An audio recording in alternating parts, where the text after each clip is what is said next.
ছাতি 4 ভাগের 1 ভাগ ছাতি নিয়েছি, নিয়ে শেষ পর্যন্ত তার থেকে আমি ওপরের পাটটা নিয়েছি, তারপরে নিচের পাটটা আজকে কুচি না দিয়ে আজকে কী করবো, যে আমব্রেলা ফ্রক করবো নিচেটা, সেটাই আমি আজকে এখানে দেখিয়েছি। চলো আবার কাট এটা হয়ে গেছে। এখানে ভাগের নিয়েছি, 4 ভাগের এটা ঝুল আছে, এটা জোড়া সাইডটা আছে আর এদিকে খোলা সাইডটা আছে, এই পর্যন্ত ফুট লাইন নিয়েছি।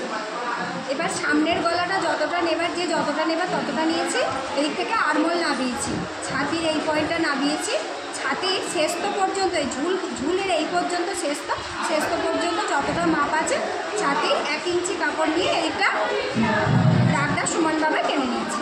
এবার প্লিট দেওয়ার জন্য 1/2 ইঞ্চি করে একটা 3 ইঞ্চিতে পয়েন্ট করে নাবিয়ে দিয়ে এই পর্যন্ত একটা করে প্লিট নাবিয়েছি, দিয়ে এখানে একটা টেকিং দিয়ে দিয়েছি। এবার এটাকে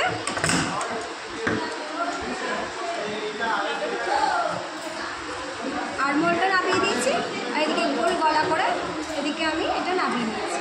এবার আমব্রেলা ফ্রকের জন্য আমি 4 ভাঁজে কুচি নেবো, 4 ভাঁজের এই যে একটা পাট, দুটো পাট আর 4টে ভাগ এইভাবে বেঁকিয়ে নিয়েছি।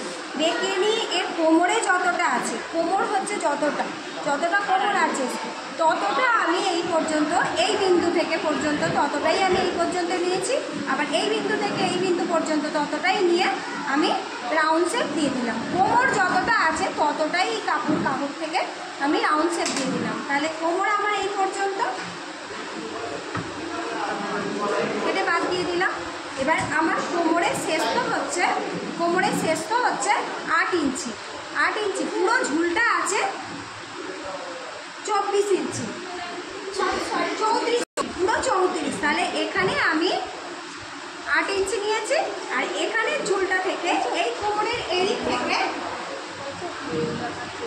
26 ইঞ্চি, বাকি 8 ইঞ্চি চলে যাচ্ছে 26 ইঞ্চি এখান থেকে এই পর্যন্ত ঝুল নিয়েছি। আর এই দিক থেকেও আমার এই যতটা আছে মাঝখান থেকে এইভাবে ঘোরাতে এই পর্যন্ত নেব, তাহলে চলে যাচ্ছে দেখো পুরো আমব্রেলার মতো গোল হয়ে যাচ্ছে।